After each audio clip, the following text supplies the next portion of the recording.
We have some really big news to share with you. It's news that's going to change our lives drastically, and it's going to change how and what we show you on this channel going forward. We have just bought a cabin on a cruise ship. That's right, we're going to be living on a cruise ship. Yes, we just bought a cabin on the ship called the Odyssey from Villa Vie Residences. This is a new company. It's really just the second of its kind. The original company that launched many years ago was a ship called the World, or is a ship called the World, that's really high-end and very expensive. But Villa Vie Residences is more affordable and it's brand new. It's really going to change the cruising industry quite drastically. There's been nothing like this except for the World. Yeah, this is a real opportunity to do a couple of different ways. You can either buy a permanent cabin like we did, or you can come on in what they call segments, which are weeks or months long where you actually rent a cabin. You don't have to make the full investment in committing for life like we did, and it lets you come on the ship and experience the Villa Vie Odyssey just like we are. You can see how different that is from other cruise lines out there. You know, typically you may go for 7 to 15 days at the most. We have a friend who told us that she's going on her first cruise right now, and it's only for 5 days. On Villa Vie Odyssey, there's nothing like that. You're going to be on there for a very long time, and you're going to see the world. And it's set up for what they call residents instead of guests. So they think about the people on board as residents, which are owners like we will be, or folks that are on there for a long time. So it's a different concept, though it's very similar to cruising on a regular cruise line. So during the course of this video, we're going to tell you a little bit about the journey it took for us to get here and make this decision, and give you a few insights into what this exactly is going to be like for us.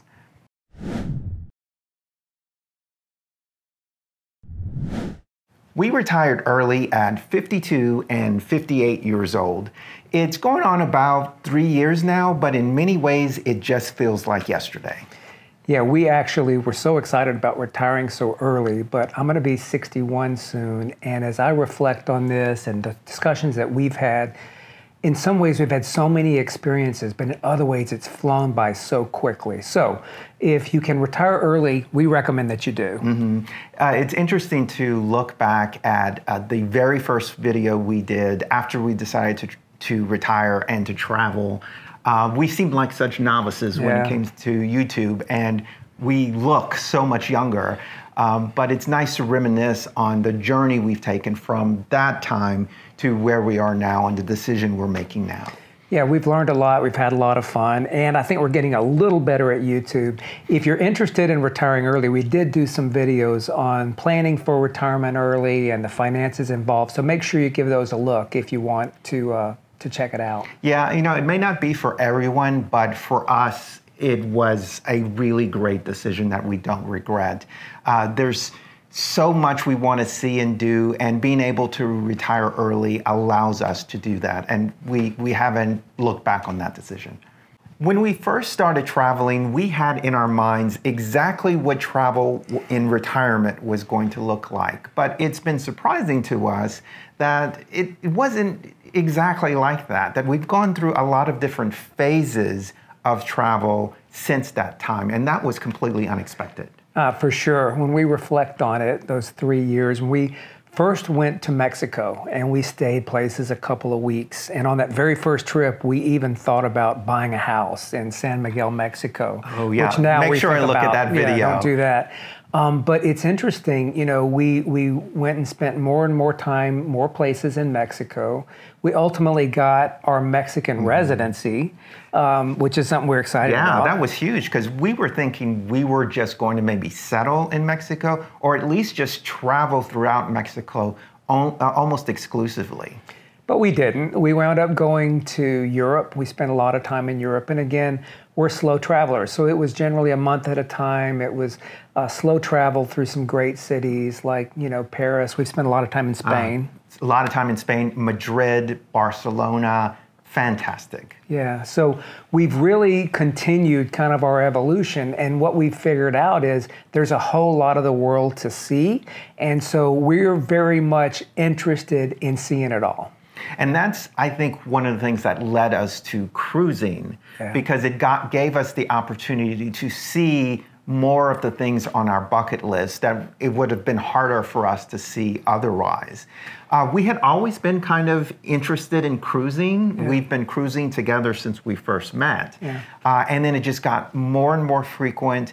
And I think we explored a lot of different cruise lines. You remember at first we did Carnival, then we went to Princess, we did Norwegian, and eventually we really fell in love with like Viking and Azamara and some of those smaller cruise lines. What we figured out over time, and of course we've also gotten older, is we like generally smaller ships because, of course, there's not as many crowds and it's easier to get into certain ports. But the other thing is we really like varied itineraries that let us stay places longer than a few hours, like you get on a lot of the big ships and that kind of stuff. So we've definitely evolved, but we love the idea of kind of being on a boat and being able to cruise around all over the place without having to pack and unpack. And I think that progression naturally led us to making this decision, once it became available, to buy a cabin on the Villa Vie Odyssey.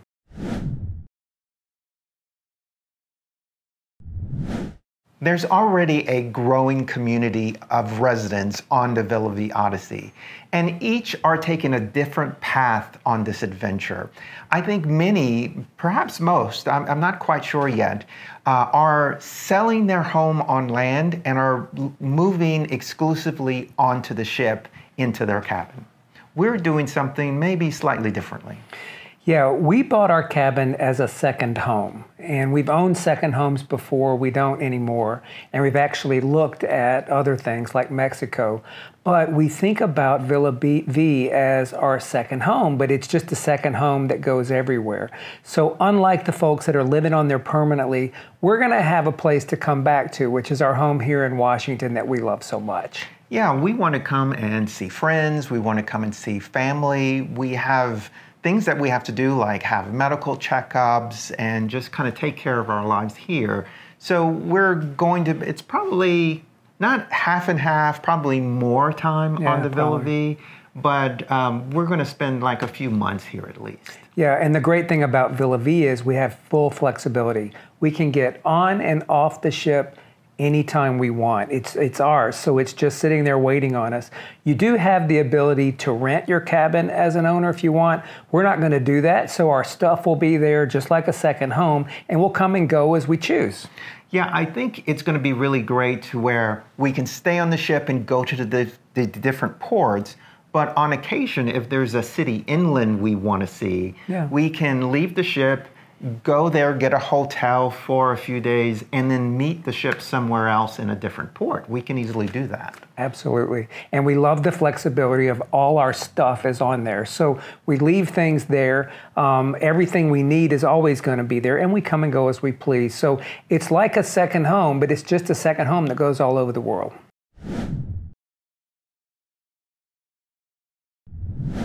It's interesting. It's been a real emotional journey in making this decision to buy a cabin on Villa Vie.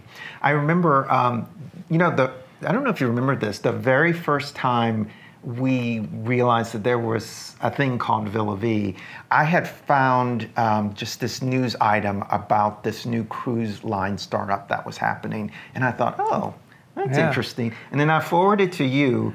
And I just thought I would never hear of it again. Yeah, and I started looking at it. And it's funny because, you know, I wasn't always thinking that I would even think about doing this. You remember on the cruise where we stayed like 35 days or something on Viking? It was on Viking to Australia and Asia. Yeah. And that was difficult for me.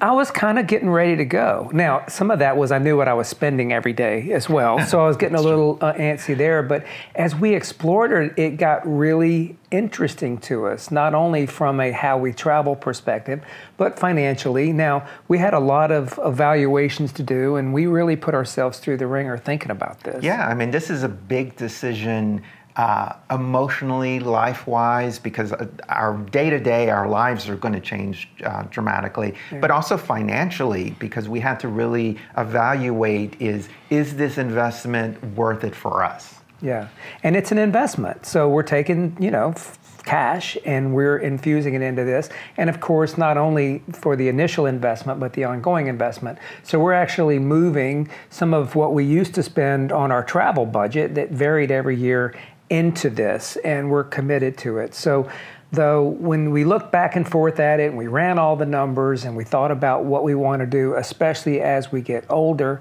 it started making sense to us, and we're getting more and more excited about it. We are. And given the journey it took for us, especially the financial part and what we put ourselves through, I think it might be good to share that with the community at some point so that they can see all of the factors that we weighed before making this decision. Yeah, for sure. And because we've got a lot of spreadsheets and we've had a lot of long nights and discussions about this, but we got here, and now all we are is excited about the future, knowing that we've got something that we can really kind of count on, and also gives us the flexibility to go forward.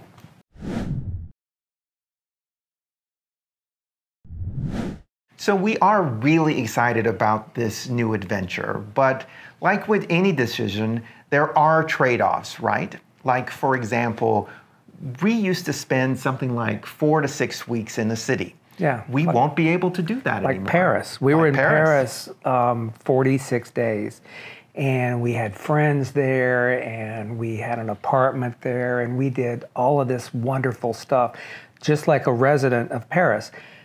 With the investment that we're making on Villa Vie, it's going to be very difficult, and we probably won't want to make those kinds of investments of time and of money in trips like that anymore.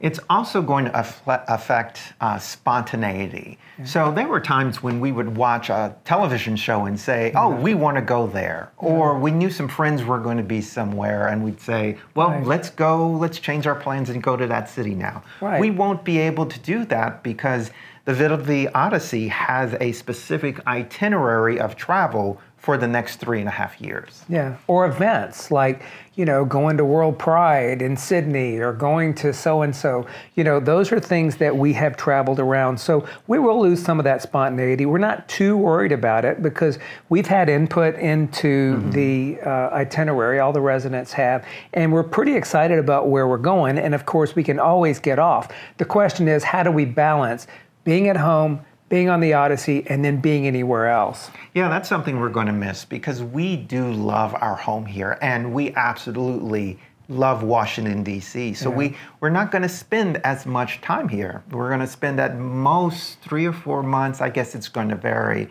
but certainly not the time that we used to invest. And it's not just our home, and it's not just Washington, but it's our friends and our family and others. So there's definitely trade-offs to traveling like this. We're going to make it work through remote communication and staying in touch and making sure that we see folks when we need to. But there are definitely trade-offs. At the end of the day, we think they're the right trade-offs for us, and we're really excited about going forward with Villa Vie.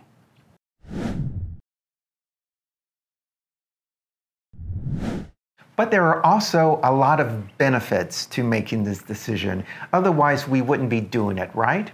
For example, the amount of travel, the sheer amount of travel that we're going to be able to do now is going to accelerate drastically. For sure. I mean, we've been doing this for 3 years, and I think we've said before, we kind of feel like we're running out of time.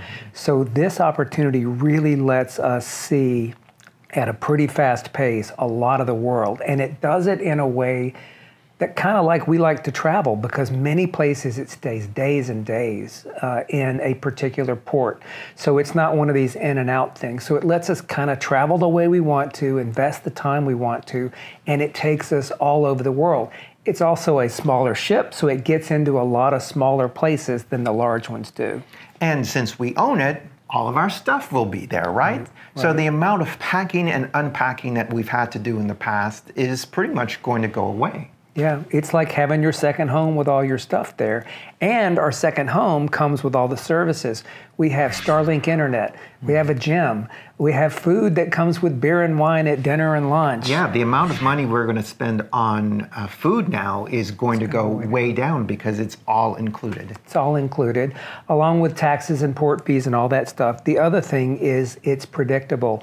We know exactly what it's going to cost us every month, and that is fixed as an owner for the duration of our contract, which is 15 years or more.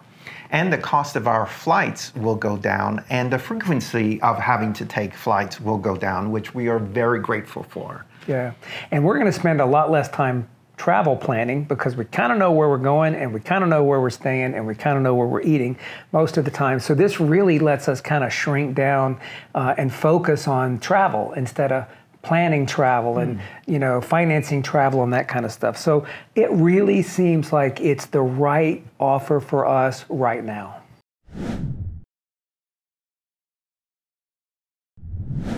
This is a major life change. So with something like that, it requires a lot of planning, and we are in the thick of it right now. We really are. We're doing things like, how do you find small storage solutions for all the stuff that we want to have? It's very different living on a cruise ship for an extended amount of time than it is just going for even a month. So things like that. Which I found very exciting. We are loving space planning, figuring out what you're going to buy and how it's going to look in this cabin. I hope we still love it when we're on that ship, but so. I think we're going to be really good. We're figuring a lot of stuff out. We're also having to think about things like, okay, we're going to be gone from home for a long time, so somebody's got to take care of this place for us. We got to make sure that all our bills are paid, and if anything happens here, that we've got somebody to watch that. So, and medical checkups. Medical checkups, absolutely. Yeah. We're having to plan around that, as well as family and friends and all the other things. Everything, including stuff even like our international coverage on our cell phone. It's different when you're gone for months and months at a time than just on a few months trip. So those are the things we're looking at now. And health insurance planning. Health insurance, that's been a big one. This is not travel insurance where it's a 90-day trip. So you have to think about things like that. As a matter of fact, the more we think about it and tick off, the more we figure out, like he's talking about. Even what's going to happen if I got to get a new pair of glasses and I'm in the middle of Panama somewhere. Those are the things that you have to think about. And we're trying to anticipate that. The good news is Amazon delivers to the ship through a channel that they've got established. So we're sending a lot of stuff in preparation for that right now. And hopefully we can keep doing that once we're on board. So we're doing the planning right now, and that is getting us ready to rendezvous with the ship in the Caribbean. That's where it's headed right now. We're home right now, but we're going to meet the ship in the Caribbean, and we can't wait.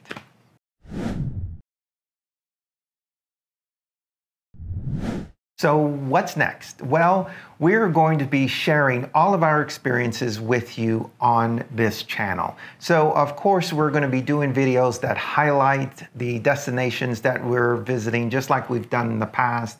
We're going to have more of the travel tips that we usually have, but now it's going to have this new layer of living on a cruise ship on top of all of that. We're really excited about this because we've always shared our adventures with you, but it's been a lot about the destination and the experiences we've had. Now, in addition to that, as Chris said, you're going to get to see day in the life of Michael and Chris on a cruise ship. And we're sure that's going to be interesting. It's going to be something we're excited to do and something we're excited to share with you. So we hope you'll come along with us. We hope you'll subscribe, and we really look forward to sharing it with you.